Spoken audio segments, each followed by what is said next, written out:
we are always protecting the names of the innocent here. You cannot call out people during the taping of this. You got to do it quietly. What do I know that you pressed the button so fast? But was I right? Was I right? Was my guess good? Were you right or were you wrong? Who knows? Are we going to drink some tea now? No, it's Chicago's best. Actually, I think it's upstate New York. Anyway, I see you're hip with the millennial slang. That's how we all love to hear Roland Volt drinking the Chicago's best. Yeah, what's the Chicago's best? Welcome to the What's Your Baseline podcast, where we demystify enterprise architecture and business process management. We're here to bring best practices and lessons learned from our years to your ears, as well as interviewing friends we met along the way on our professional journeys. My name is Roland Volt, and I'm joined today by my co-host, JM Erlinson. Hey, JM, how are you doing today? Roland, I am doing amazing. Oh, my goodness. It is really nice weather. I talk a lot about the weather, but specifically about how the walks are going. And today I flitted in the breeze with cherry blossoms falling upon my face. Roland, it was a beautiful, beautiful day. And I got out, I saw an old friend, and we went for a walk in the delightful foliage right now. Man, I am very happy to be here in spring. How are you feeling, my friend? So far, so good. I do have some fox and hen problems and some dog and hen problems. So those are not euphemisms for those out there. Roland actually has those animals. I do have chicken. Yeah. And my damn dog, he caught 2 chicken and one didn't make it. And the other one is now in a dog crate stapled together by our lovely vet neighbor. So no, there's no no hidden meaning. It's real animals, And yesterday we got some visits from a fox, and I'm missing 2 chicken. Dear listeners, if you're interested in a chicken episode, we're happy to make an episode with my wife, who's doing all that stuff. So I'm just feeding them, and we do a chicken special. But I doubt that the demand is relatively baseline. Yeah. So we don't. Well, anyway, where I see some demand though. And to make the hard bridge is obviously, which is right down the alley for our topic, is obviously a sales process. Things where people say, "Hey, I want to do that process and architecture thing, and I need to buy some stuff because PowerPoint doesn't do the trick, or Visio." And then one of the things, and I wrote in my book about that, is obviously there's a sales process. And within that sales process, you do have a role called solution engineer. And JM, you and I obviously know that role because we had that for a couple of years. Yeah. But compared to what our guest of today brings to the table, we were just amateurs, I guess. So without further ado, I'd like to introduce Max Lüpertz, who I think, and hold me honest, Max, who's making a living of making better persons out of solution engineers. Is that roughly your mission, or would you articulate that a little bit differently? No, that's fairly accurate. Wow, amazing. So you're doing self-improvement. Because, Roland, the way you phrased that was better people out of solution engineers. Oh, that's intentional. Solution engineers. No, that was intentional. Max, he's coming from the country of Sigmund Freud. Or was he Austrian? I don't know, So I'm pretty sure he has a couch in his office, where those SEs can just lay down and Max is talking them through their inner pain and makes them better people. Yeah. And you welcome. JM, you got yourself 2 Germans on the podcast here, so we'll be very direct and on the point with whatever we're saying. So yes, that's correct. On the point. You've been sitting back and listening to our opening about chickens. So we're getting to the point a roundabout way. But with that in mind, people want to know a little bit more about you. So tell us about your professional bona fides. Why did we invite you here today? What makes you gives you the authority to talk to the subject that you're going to be speaking about this afternoon? Well, you got to tell me whether or not I got the authority. But thanks so much for having me. I've been in software sales for around 15 years now. I've been a solution engineer. Actually, my first role was called PreSales consultant, but then people felt like we had to remove the sales from pre-sales because there was always this bias towards salespeople not being nice and honest. So being a solution engineer for some time, then moved into the account executive space. been a UK country director for some time, sales director, sales enablement director. So I've seen a lot, and most importantly, I've done a lot of mistakes throughout my sales life because I rarely got any professional sales coaching, and my main focus is on helping other people become better people, but also improving their software demos. And I've learned everything the hard way because there was no demo training. I did all the mistakes, and now I'm trying to teach people about the mistakes that I've made so that they don't have to do the same ones again. And well, it's still try and error, still learning. It will happen. Don't sweat it. It will happen.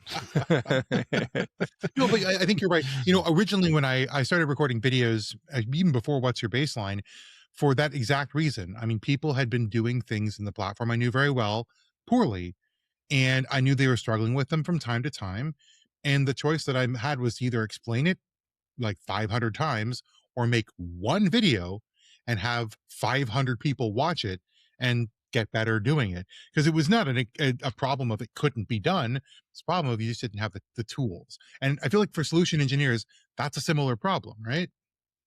Yep. Can we take a step back, because we're diving into the content. I would love to learn more about Max, as a person. I guess you don't have chickens, which makes you, I don't know what I sort of think about people without chicken. But anyway, I know you mentioned you lived in England. I know you live in a beautiful town right now, and all this. Tell a little bit more about you, where people can run into, location-wise, but also what are your bucket list items and what is your aspiration? Yes. So you can typically bump into me in Cologne city center. So about 3 years ago, we moved to Cologne. I live 500 meters away from the famous cathedral here, the Kölner Dome. So if you ever make it to the Cologne train station, just reach out to me. It takes me 5 minutes to get there. So this is where you find me. And it's just a nice and lovely, fun place here in Germany. Potentially one of the funniest places in Germany because people are nice. The beer is not good though, but that's a different story because originally I'm from Mönchengladbach and there is some, let's say, rivalry between those two cities. And I've spent also some time in the UK. So before Brexit, this was one of my biggest adventures where, and getting like to close the loop maybe here. Because I was a solution engineer and a salesperson, I became the first man on the ground in the UK because I both knew the product, I knew the sales motion and could close deals. And that gave me the opportunity to become the first man on the ground. And I spent 2.5, 3 incredible years in the city of London, also right in the city center. Learned a lot about life, sales and all that kind of stuff. Cultures. Yes. I hardly met British people, to be fair, but that's also a different story.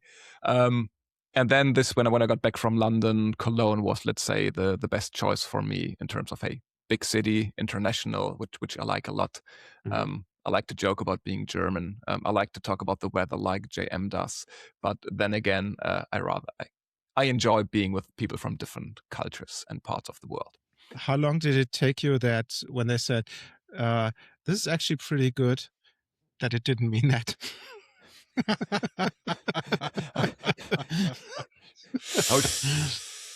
Oh, well, here's the thing, and you haven't mentioned anything you want on the bucket list. Like, what's your lifelong goal? And it's you can say, I want to train everybody on how to be their best selves in pre-sales, but you can also make a different choice if you have like something really aspirational you'd love to do.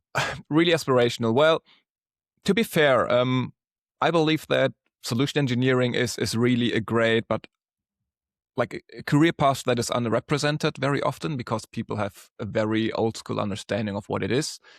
And I truly believe that pre-sales solution engineering is the unfair advantage in any organization because after all, people buy from people. They buy because they like you, they like how you guide them through that process, and not because the product is the best product maybe or the cheapest one. So for me, it's really about helping people to elevate their internal standing, increase their confidence, and become that unfair advantage. Because if you do a good job, you can outcompete almost any superior competitor, I would say. So yes, it's very much within my little bubble. But then, of course, I would like to do this to make my own living and work from all the places in the world. Help me, help you. Yeah. So maybe we go right into the topic now. So just to level set, you mentioned it before because you mentioned your Vita. Pre-sales, solution engineering, however you call it, is part of the sales process, right? I'm pretty sure we might have one or two listeners who haven't been through the process of most likely enterprise software sales, right? Would you mind giving us a quick overview of how that process looks like and how solution engineering fits into it? Of course. It's not black and white, so it depends very much on the company you work for, the maturity and the mindset and mental model around pre-sales. But in general, let's say you have got a very complex enterprise product that you want to sell, like lots of integrations, dependencies, functionality. Then typically you've got your sales colleague, your account executive. They typically make first contact with a potential customer. They try to understand what their requirements and needs are. And typically after that initial call, the second step is to show them the product, which we call a demo, because before you spend 50,000, 100K, $1 million on a piece of software, you want to get your hands on it at one point in time, but first you want to see it. You want to understand what it actually does to make the abstract more tangible. And this is typically when the solution engineer gets engaged for the first time, because they do know the product. They can do much more. We can discuss more about this later on. But typically, they look at what the salesperson has provided them with in terms of insights. Then they understand that there's a lot of stuff missing. but they will take what's there and then try to build a compelling business case out of that, and try to explain in the software how the customer solution can be solved, discuss and respond to all the technical integration questions, but way more. And this could go as far to a POC, like anything that is, hence it's called pre-sales, anything that is required before signing the deal to increase the customer's confidence in your product, that you're the best fit. And you post a lot of memes on LinkedIn, which cut straight to my, right to the bone. It makes me feel a little sick, because it is the truth. And you talk about solution engineering as one of the first functions you mentioned was demoing. But when you post those memes, you also kind of lampoon how that's what everyone thinks a solution engineer is, a demo monkey. So an account executive might come to a solution engineer and say, hey, you go just take care of this, go fix this customer, make them buy our software. I'm going to sit back. Here's just a bunch of notes that I've taken, much of which might not be relevant at all, much of which might be incorrect. Go take care of our customer for us, or prospect for us. No. I'll come back later. Do your standard demo, Max. Do your standard demo. Do the standard demo. It's fine. Yeah. Like we always do. We have 90 minutes standard demo. Yeah. And you mentioned that because I feel like when you talk about that a lot on LinkedIn, you mention all the different things that need to go into the conversation prior to a demo. So tell me why the conventional vision of demos is flawed in your opinion, and how you might change where that fits into a sales cycle and into the mental model that goes into making them effective. Yeah. A not so fun story, because I was that demo monkey when I became a pre-sales consultant. And after about a year, I was so frustrated that I said, hey, let me also do the account executive part and be my own demo monkey to some extent, which I was. But this is what still most people think. So if you look at an enterprise sales process, you typically have that discovery stage, which is the first contact with the customer to understand their situation. And then the next step in the process is typically called demo stage. So many people, many account executives think in order to progress that opportunity, you have to move it to the next stage, which is the demo. So if the customer is asking for a demo, they will get a demo because they need to show progress to their VP of sales or whoever to show that they're working. And this is, I think, one of the issues why so many solution engineers get pulled into demos which are not yet qualified, because they lack all the insights around the customer business issue. Like, what is the problem? How can we actually solve them? Because if you don't understand the problem, if you don't even know the problem, how the hell can you present them with a solution? There isn't a solution without a problem. And this is oftentimes flawed, but because many people are trained in a way that, hey, in order to show progress internally, I have to move that opportunity to the demo stage. Demos are happening quite prematurely to some extent. Again, this is inherently flawed. And I can give you some examples what's missing. Yeah, and you sometimes have that how do I say that? Silent hierarchy. I'm the AE, the account executive. I'm the boss. I tell you, I had one guy who says, "Oh yeah, I let my SEs do this." And it was like, I said, well, I will not repeat it on the record, but obviously it had some curse words included into this because I don't like that attitude. You don't pay me. Go F yourself. So, but the point is, I've seen the wrong behavior of AEs withholding information. They restrict information, because information is power, right? And then you're done, right? Have you encountered that phenomenon?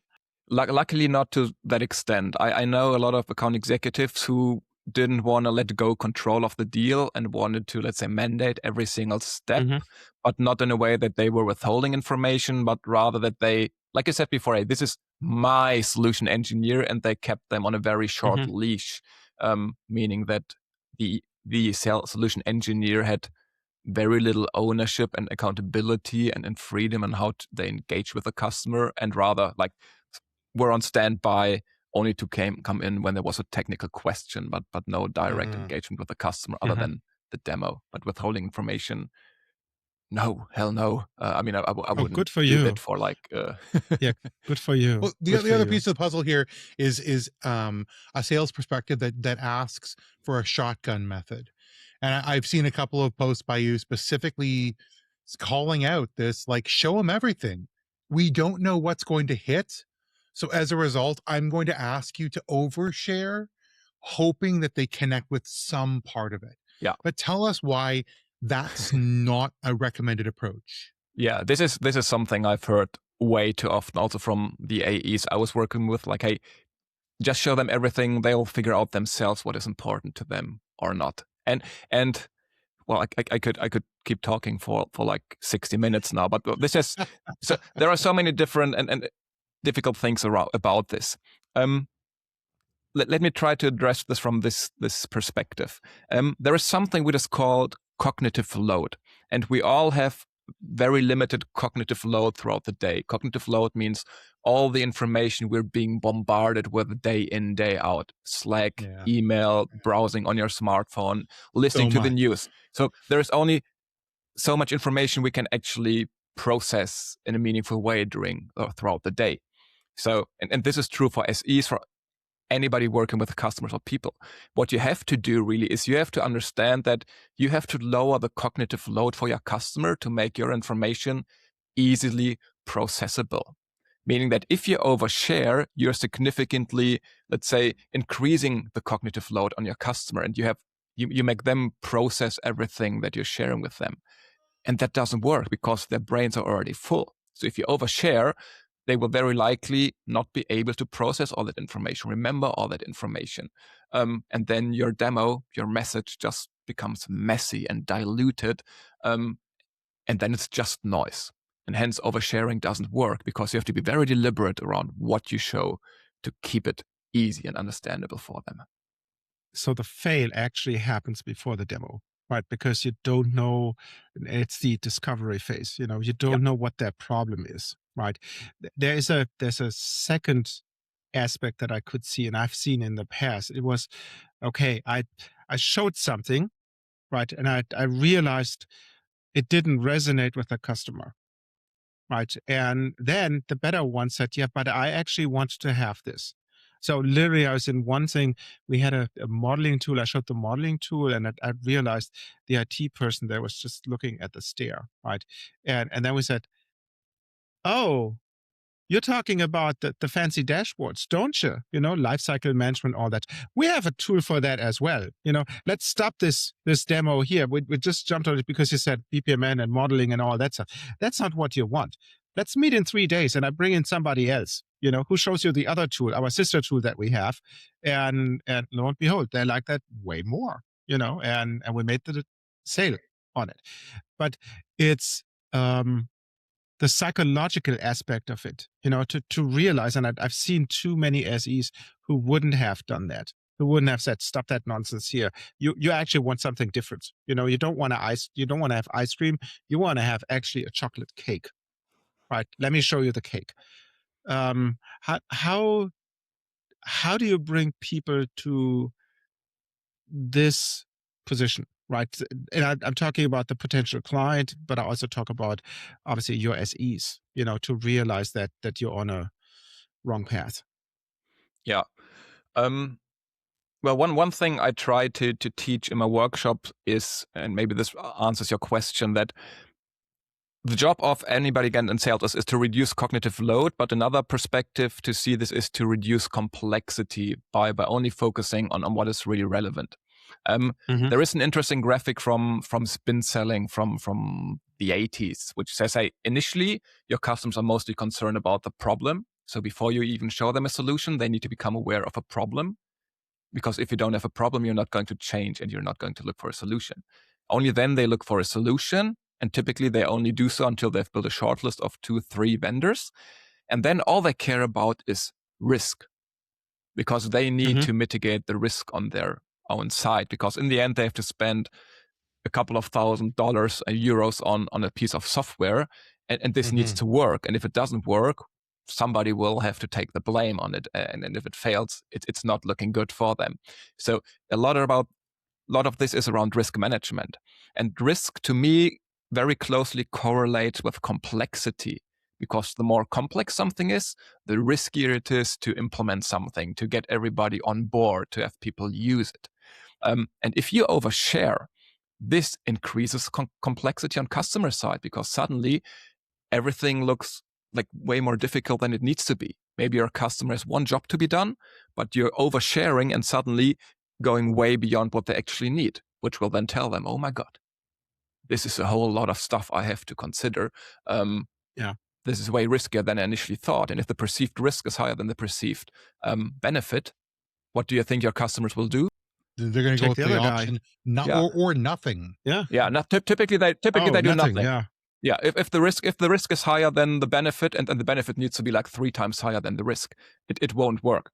And very quick story. I used to work with a customer, like when I was an account executive, customer 18 months in my pipeline. We had really good engagement. My sales manager always kept nudging me like, hey, when do they close? And I said, well, we've got like the 4th or 5th demo session next week. It's all good. But he told me, okay, after the 5th demo session, please ask them whether or not they're going to move forward or not. So I did. So I've been working with them for 18 months. And after 18 months, they then tell me, well, Max, you're a nice guy. Product looks good. But we are not there yet. I was like from I was very professional on the outside. Like, oh, thank you very much for sharing. Let's talk again in 9 months, maybe. But my inner little German was like, are you crazy? Like, why did it take you 18 months and so much of my time to understand that you are not ready yet? You morons. So I blamed my customer, and it took me that was my main opportunity. I closed my laptop. I went home crying for 2 days.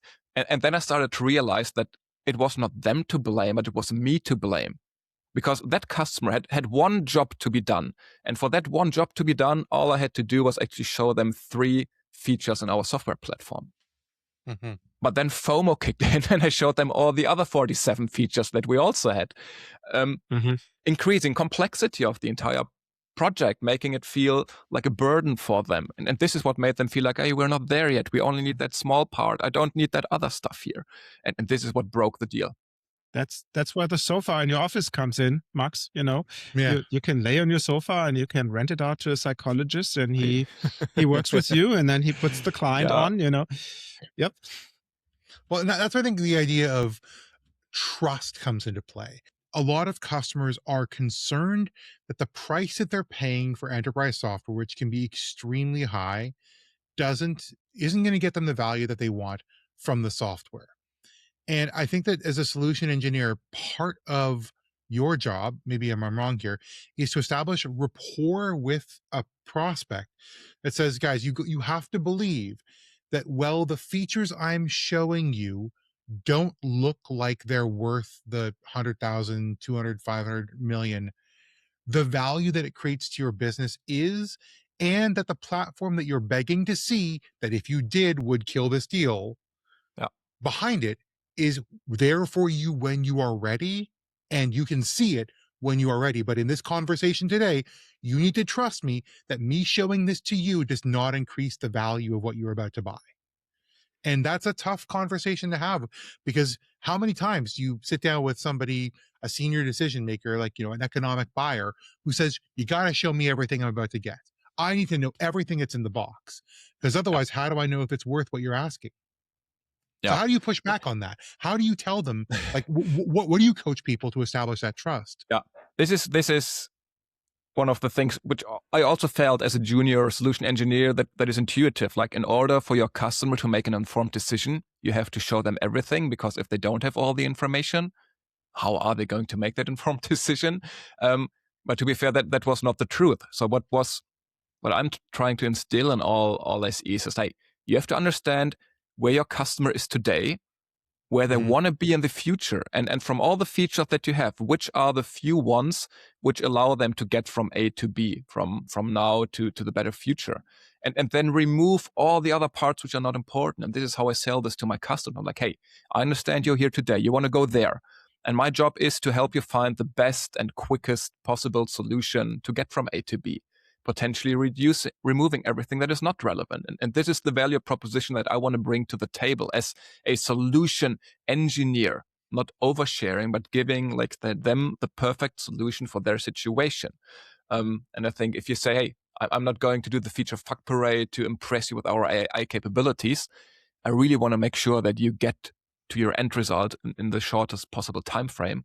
I think this is how I would frame that conversation and deliberately tell them, look, I am not here to show you everything in the software. We can always go back if you want to see something that we haven't touched on, but for the sake of today's meeting and for the sake of you achieving your goals in the quickest possible way, I've curated a list of features or a storyline for you. And this is typically the way to go.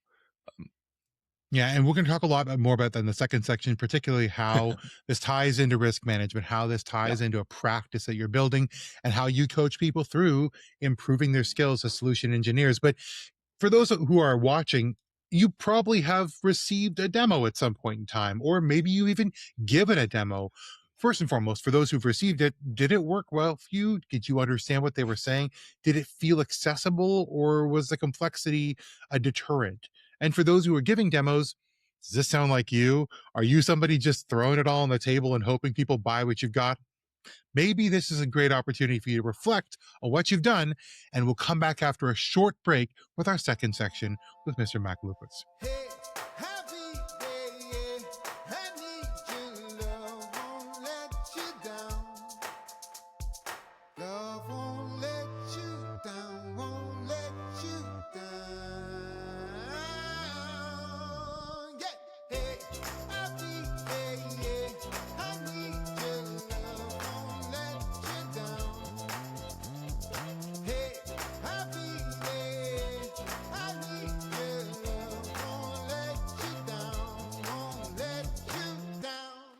And welcome back. And thanks, Max, for a very entertaining and interesting part one. But I'd like to follow up a little bit on it, because we spoke about demos as the main activity that an SE does. Better or worse, from the demo monkey to the trusted advisor in there. And I really loved where you said, okay, risk mitigation is objective number one, right? Yeah. I think for both. There is, and JM and I have been in that situation many times, there's a second phase that some customers are asking. It depends on the complexity of your tool, which is when they say, oh, it's all great, your standard demo, but we like to see it with our data in our situation. So in a more professional way, it's obviously the proof of concept, the technical feasibility, or the proof of value. Do we get the business outcome that we want to have from it. And I'm pretty sure you've been in those phases as well. Tell me a little bit about more, actually about three things. One is, how does your risk mitigation approach fits into that? The second thing is, when should you have it, a POC or POV, and what would be the conditions for that? And then maybe the third thing, maybe you have an idea how to solve that potentially tricky situation and reduce risk in that as well. Yeah. Yes. Just to make one thing clear, when I talk about risk mitigation, to some extent, it's about reducing the risk on customer side by lowering the scope and everything that is involved. However, and I've been the sales manager, you also have to mitigate the risk in your own sales process, because doing a POC can mean you're wasting like 2 people for 2 weeks or 4 weeks on one dedicated customer POC. And this is a high upfront investment. So I think you do not, again, just promise a POC because it's the next step in the process. You should rather strategize around this internally and together with your customer, why you're doing this POC in the first place, what the outcomes should be, and more importantly for me, what is happening right after the POC has been concluded successfully, so that you have got success metrics in place and that you have a clear alignment with your customer what is going to happen if you meet these success criteria. Yeah, be very clear on that. So I say, hey, I want you to order coffee, brew coffee, and serve coffee. I can drink it by myself, right? Yeah. So what happens if you do a POC or POV and your tool does order coffee, brew coffee, and serve coffee? So what are the expectations? What is realistic? Is it just like, oh, Max, I'm very impressed about your tool. That's great. Have a great day and bring me a coffee first. Or what are the expectations there? First, I want to understand what kind of coffee you like. So maybe you want to try like 5 different kinds of coffee. And then I would try to understand with you, hey, which is maybe out of those 5, which is the most difficult one to make. And then we say, hey, let's focus on this difficult one. And if we can do this difficult one, do you believe me that we can also do the 4 other ones? So we don't have to, let's say, build 5 processes, but rather the one that might be the most complex. Would you agree with that, Roland? And the next step would be then, hey, okay, I'm okay doing this for you, but if you like the coffee that you're getting out of my software, if you like it, and if we meet your standards, how would you agree to the next step? Meaning, hey, can we then be registered as a supplier in your system? So it's a give and get. So I give you my time, I give you my resources, but what do I get in return from you once we achieve these success criteria? And this is important to me. Like there is none. You can say negotiation, whatever you need. I mean, typically the process steps and what needs to happen, whether it's due diligence, security review. There are a lot of time-consuming things which you have to keep in mind, which could potentially stall the entire discussion. And you can use the POC as a tool to get this afterwards, or to say, hey, we can do the POC, but while doing the POC, can we also already look into the SaaS security questionnaire so we can parallelize these kind of things. It gives you a talking point that isn't, if I do X, you will pay me Y money. No, you're not. That's very threatening. That's a very forward statement. You're saying, we understand that you have a process. We'd like you to expose a little more of that to us and involve us in early stage conversations in advance. And in exchange, we will give you our people, our time, our intention, our software even. That's very cool. And I think that gives you a lot more, a lot more to work with, a lot more to negotiate with, rather than just cash. You have to reframe. I think the way how you framed it, JM, was, hey, this is what in for me as the organization who's selling it, but you have to also frame it in a way that your customer understands what's in for them. Like, hey, we can do the POC, but in order to save you time, can we already initiate the discussions around security in parallel? Because if we don't do this right now, you might lose like 2-3 months on that after the POC is done, and this is potentially jeopardizing your timeline. So sell what's in for the customer and why exactly. So they don't care about your sales process, not at all, but they care about their timeline. Yeah. Yeah, I do. Yeah. I like it. I like it a lot, and I think this leads to a couple more questions. In particular, what sort of tips you would have, because I see these also, like you post these on LinkedIn. We keep pitching your LinkedIn here, but for all of our audience out there, you should be going to Max's LinkedIn. We'll have the link in the show notes. We'll talk about it at the end. But let's talk a little bit more about the tips you'd have for SEs to help have those negotiations early. So what posture would you take? Like, are you looking to be their friend? Are you looking to be a business transaction? How do you orient yourself towards them? And what sort of language do you choose to use to express that and Yeah. to reach the conclusions that you mutually want to have? And then how do you actually demonstrate that through your interactions with them? Yeah. So I wouldn't say I'm trying to become their friend. And I don't like the term trusted advisor. Typically, I say whenever we say trusted advisor, we have to have a shot, and that can get out of hand at times. But I'm trying to become more than just the product expert, because if you introduce yourself as, hello, my name is Max, I'm the product expert, or if your account executive introduces you in that way, like, hey, this is JM. JM will show you around the product because he knows everything. Like in Germany, I oftentimes got introduced like, hey, this is Max, my technical conscious, if this makes sense. Mein technisches Gewissen. Roland knows. Consciousness. Consciousness. Then you're directly boxed into that narrow corner, and you have very limited leverage and influence over your customer. So the way you want to introduce and position yourself is like, hey, I know the product. I've worked with customers in your industry, so I know your industry well. Plus, I've been involved in some kind of implementation, and I can anticipate all the risks for you, which may happen down the road, like the stuff that you don't know. And you don't know what you don't know, so I will help you make this visible, and I will help you anticipate all these potential obstacles along the way.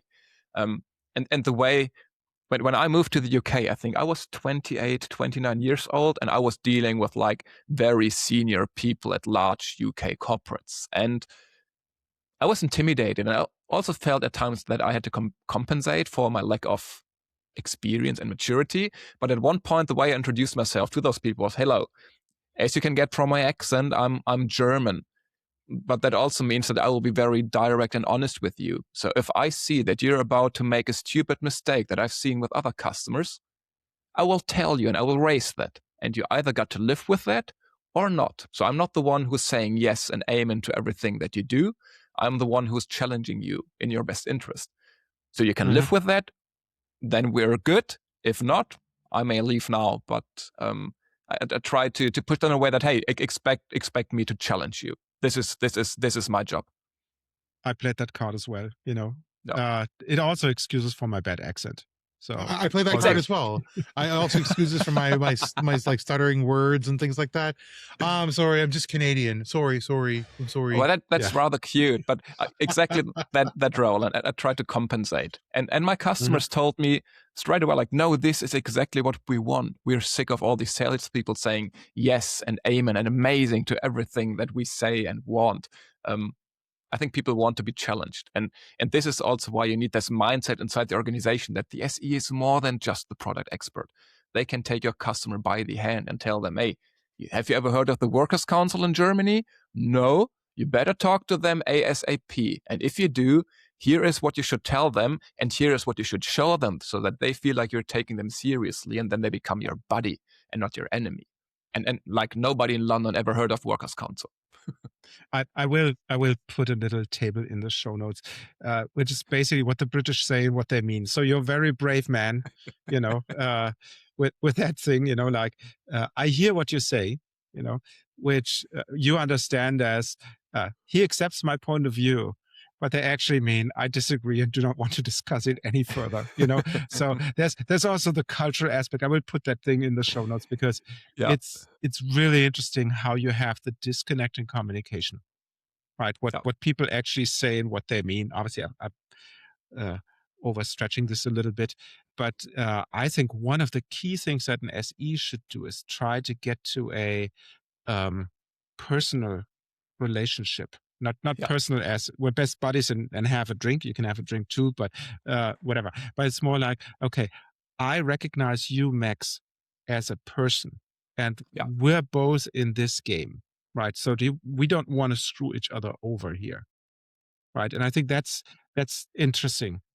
And this is why you have to move beyond this product thinking. And this, I did a lot of interviews with a customer that I won, and I asked them, hey, why did you buy from this 20-year-old kid from Germany being alone in the UK? And they said, well, everyone else was just talking product, product, product. Whenever I talked to them, they introduced a new product feature. Whereas you said, hey, the Workers' Council was just one example. Like I was trying to make sure that if they go down that path, that they will be successful in achieving their objective, because I was raising awareness of all these obstacles and pitfalls. So when they heard about the Workers' Council for the first time and they went there and they really saw like, oh God, what Max was telling me was actually true, and he helped me make progress, they came back to me on their own and said, hey, Workers' Council was great. What else do we need to consider that we haven't thought about yet? And I had like 6, 7 of these points and tell, okay, next you got to go to IT, request an URL, get the server, get that prepared, go to legal. And they came to me because they felt, okay, hey, Max is mitigating my personal risk. He's making sure that if we go down our critical time path, that we have everything considered and there are no nasty surprises.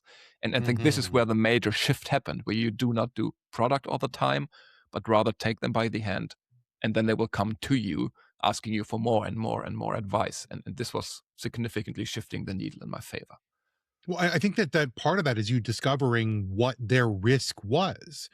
Like, this is not something that the AE would necessarily uncover through a discovery or a solution, a sales development representative in their first call. There's no way they're going to say, what do I think the stakeholders or economic buyers on the client team are worried about personally? They might think, like, well, here are the problems that the organization might face.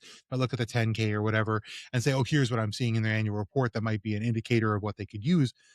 But it sounds to me like you're doing a secondary discovery. And so I want to tie this into a couple of things. First and foremost, you have to, as a solution architect and or solution engineer, and teaching them, interact with account executives and teach them a little bit of what you do, but also get into the kinds of discoveries that you do to assist them in filling out the profile of a potential customer.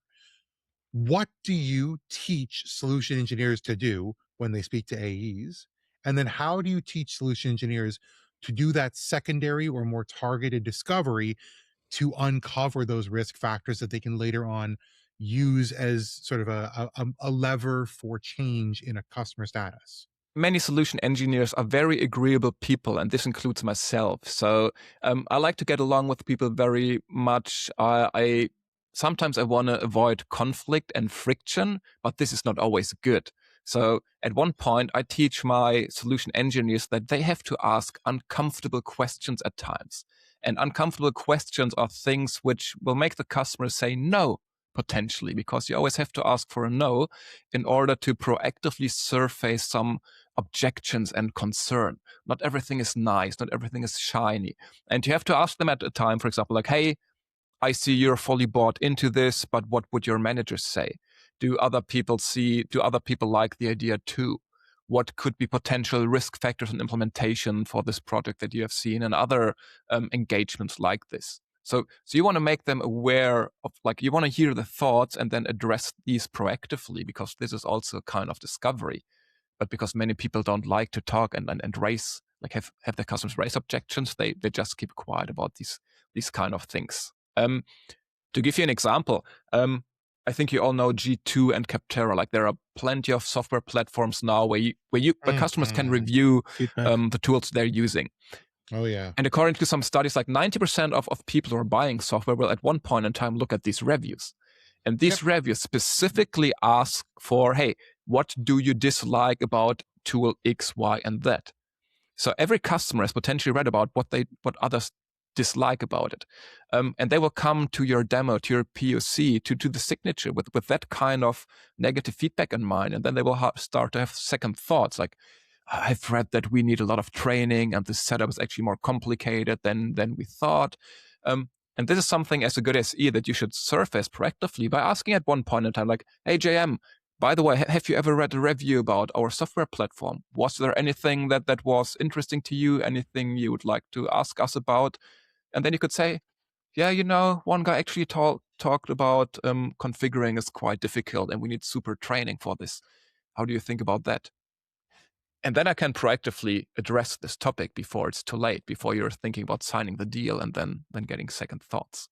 Which also then means you have to go back to your product management guys, to say, hey, this is what we see. And I've worked for 2 software vendors in our industry. And for one of them, I made it very, very clear. Obviously, I had a nice position in the organization to make that call. But it was like, okay, we have people on the front line, because what does sales look for? They look for the numbers and how fast they close because their commission is dependent on that. But the interesting thing is you have your SEs, you have your consultants who have to deliver on it, and they work with their customers and they see what's working and what not. So what we did is we made that a central point in all of our conversations around product direction, product management. How do we make it more streamlined? How do we make it more easier for a customer so that all those objections that you just mentioned are not an objection anymore? It's more like, yeah, dear customer, we'll listen to the feedback and we changed our product to make it easier for you. How have you seen those conversations in the past? Especially if you're an SE low on the totem pole, who just started is 6 months in or whatever. And people say, meh, what do you know? So when I was a junior SE and I got a feature request from my customer, I directly thought this was a buying signal, and I went straight into my product manager's office, like pre-COVID, being in the office physically. So they couldn't ignore me, even though I was a junior SE. I'm tall enough, so they can't ignore me. And then I told them, hey, this feature request, super urgent, customer wants to buy, which they never did then. And for me, being good in let's say, unzipping feature requests was to ask better questions. So when I would get a feature request in a demo, I would always ask the customer, like, hey, what is it you would like to do with that feature? To give me a better explanation of what is the outcome. Maybe we can do it in a different way. And often then I ask, okay, tell me, how are you currently doing this with your current setup? And 90% of the time, people told me, well, we are currently not doing this at all. I'm like, maybe this is not a feature request. Maybe this is just somebody trying to look smart in front of their colleague by coming up with some crazy ideas. So I think first of all, you really have to understand, what do they want to achieve and how are they doing this, to understand whether or not they're serious, and then potentially even asking, okay, if we do not have this when we're going to launch, is this going to be a deal breaker, or would you also be okay when we deliver this feature, let's say 3-6 months after the go live? And that's very valuable for your whole team to be like, I am the interface in between customer feedback and product management to help make it more realistic and actionable. So realistic, like not everything matters, and actionable, this is what actually matters, and this is what about it you should work to change. Yeah, especially what are the outcomes they're trying to achieve? It's not so much about what do they want to do, but like what do they want to get out of this, and then find the best possible way to do so, but not just copy what they say, because sometimes they don't know. I work with a bunch of customers who I've asked some very hard questions about as a solution engineer that are pretty fundamental, and their answers were bad. And a good example of that is, we deal with process modeling every day. And so whenever I talk to a customer and ask them the question, why do you want to model processes? If they stutter and go, so that I can have modeled processes, I'm like, okay, well, first and foremost, this is obviously not really a deal. Like, if your answer to me is the tautology of like the flip of the question, like, yeah, that's not good. Like, what is it going to do for you? And their answer is, it will have done itself. Like, no. So it's the whole conversation from my perspective always needs to come back to value. Like, what does anything do for you? Does it change the way you operate? Does it allow you to comply to new regulatory requirements? Does it give you a certification? Does it make your quality of life easier for your very small and like stretched team? Like, is this going to provide metrics and feedback to your senior stakeholders? Like, what is this going to do for you? Because if you can't answer that question, I can't demo anything to you at all because you don't want anything. Yeah, Max, before you answer that question, I had the same thing. I was in 3-day workshops. I had my little flipboard there, and I literally tried to get the use cases out of them, right? And on that, and it was like, no, we're gonna import APQC and then we manage our processes, which is an answer, But I think the interesting thing is, and now comes the shameless pitch, as our guests have heard in the last episode, we're building tools and templates and all that stuff. I think what you need to do as the vendor is have a experience-based foundation. So in our little case, it will be all based on governance processes, how you run a practice.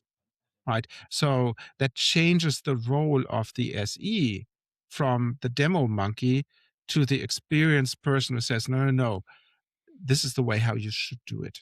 Right. And this is how our tool supports those processes in the background. So Max, have you seen in your experience with the different companies you worked for or the different clients you had, have you seen that too? That you were the guy bringing in that, meta knowledge, the underlying processes that run through it, and how did that resonate with your customers? Yes, I was a little bit like a proxy or human API. I think somebody once said, who was trying to translate information back and forth, but also putting my finger into the wound on both customer sides, like making the customer really explain what they were looking for, making product articulate what the outcome was of what they were trying to develop, because I got so many release notes that were telling me a lot about, hey, this is a new feature and this is what the feature does and how it works. And I'm like, guys, but why do we need this in the first place? Why should anybody care about this? And then I had to become that proxy and also get back to my customers and tell them, look, hey, here's something. This is how it works. Do you see any kind of application for this? Help me think out loud of what problem this is going to solve for you. So this was a lot of back and forth with some of my friendly customers. You've talked a lot about how to help solution engineers be better solution engineers, why you do it, how you interact with the organization, how you structure your information gathering, and the way you present to a customer. Let's flip the script. If you could give your advice to prospects, people who are looking to buy software, on how they can maximize their time with a solution engineer, or what kind of information they can provide to vendors to maximize their chances of a good outcome of a buying cycle, what would you tell them? How would you inform them on better buying practices? I think it depends. I hate saying it depends, and I never want an SE to say it depends, because let's break this down into different steps. That is a better response than typically. Because sometimes customers are at the very early stage of their journey. They may be not even aware of a problem that they have. And then they have a different, let's say, mindset compared to somebody who has been using a competitor's product and they're not happy, and they're very particular things that they're challenged with, and they want to get these removed. So it's two completely separate discussions that you shall have. However, I mean, if you as a customer just show up, you click a demo button, and then you also ask your customer, hey, just show me everything that you want, this is not going to help you either way, because in the end, if you do this with 5 different customers, you have like so many different options that you totally, like, you will lose track of what it is that you actually need. And you will get into this FOMO mode, because again, you want to find the perfect solution that is ticking all your boxes, which doesn't exist. And again, then too much choice. I forgot the name of the law, but if there's too much choice and too many options, this will actually slow down your decision making and the outcome will be worse compared to, hey, let's be very precise on what we need. And you have to give your potential vendors a little bit of insight about what you're trying to achieve. Black box doesn't work. You're not doing yourself a favor. You're not doing them a favor. So do some brainstorming. I once had a customer said, hey, like really good. Here is, we want to get a demo. This is like the 2 use cases that we have. This is what we need from you. That was perfect because I could go in there. I knew exactly what they were after. And this is a win-win, making most people's time. Nobody likes to sit through a 120-minute demo of random features. That is painful to each and everyone involved. So help me, help you, as usual. Yeah, it's called the paradox of choice. I think that's paradox what of we're looking choice. for. Hicks law as well. Yeah. And I think it's obviously it's a thing that you mentioned. It's the cognitive overload, but it's also you raise expectations. That you might or might not want to, and then obviously there's opportunity costs. Do I miss out on something? So yeah, I think that's all not great. But you've given us a lot of advice, and you've given advice to both SEs and our salespeople and the organization and customers. My goodness, you are a whole bunch of great piece of advice. We are going to take a brief break in a second, and we're going to come back with a little bit more about you and how to get in touch with you after. But turning it back to our audience, so how do you effectively communicate your needs? First and foremost, internally to your team. How do you brainstorm? How do you articulate? How do you codify? And how do you communicate those needs? Are they getting to your potential tool vendors effectively? Or are they getting caught up in aspiration and in sort of road shows that lead to nothing? Think about your experience and how you might have changed your tune given what you've heard today from Max. We'll leave here for a moment and come back with our final section and conclusion for the episode. It's just changing. It's just changing. The wind will blow. But it's just changing. It's just changing. It's just changing. It's just changing. The wind will blow.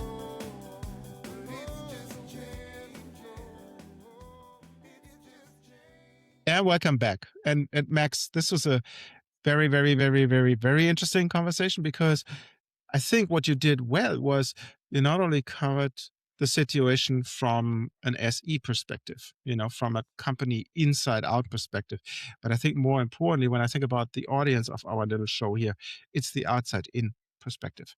But I'm pretty sure people will have more questions. So now the hard part is obviously the question: how can people reach you, and what are you up to next? So what can people who reach out to you expect? Yeah, thank you very much. The best way typically to get in touch with me is via my LinkedIn profile. You just have to look for Max Lüpertz. Which will be in the show notes. Yeah. Which will be in the show notes. And if you click on, like, I've got a little social tree in the link. If you visit my website, you can directly book yourself a coffee with me. I'm always happy to just chat and get to know people. But this also leads to plenty of free resources like cheat sheets, white papers, some mini ebooks around the topic if you're interested. So like 20, 30 free things that are hopefully actionable, because I try to focus on stuff that you can implement right away, ready to use without having to rethink everything that you have been doing. And if you want to know a little more, I'm currently planning, let's say, my first ever webinar, which will be taking place on May 13th. It's about asking more meaningful questions than does it make sense? Because does it make sense really is not a good question. You should rather say, hey, JM, is this what you had in mind when you mentioned? And then you edit and the problem you're trying to solve. And there's more about that. I love it. We got to get that a webinar. Well, you and I should go. That sounds like lots of fun. Yeah. And I bet Yeah. you can find tons more information about that through the show notes for this. So all the links you've heard about are going to be on the show notes, which are going to be on whatsyourbaseline.com. So head over there, check out the page for this particular episode 111. And then, of course, you can find out more information about Max from there. Follow him on LinkedIn. And while you're at it, follow us on LinkedIn, because this is a huge thank you to all of our friends and supporters on LinkedIn. You know who you are. You've been liking, you've been sharing, you've been commenting on our posts. Thank you. Now it's great to tell about us to your friends and get them to do the same thing. The more the merrier. We'd love to grow our community. Now, we've grown our community not just on LinkedIn, but you'll find us on Substack, on Patreon, lots of places you can find the amazing writings of Roland Volt and some things from me as well, and from our expanding team of contributors, which is really exciting. If you followed the last episode, you've heard about our expansion of the What's Your Baseline business, and we have so many exciting things in the works. So please follow us, like us, share, and subscribe to us when you can, and even contribute every month through something like Patreon so you can become an even greater friend of the show. But speaking of friends, it's been so much fun. Thank you so much for this amazing episode together. And until we see each other again, I've been J.M. Erlinson. I am Max Lüpertz. And my name is Roland Volt. And we will see you in the next one.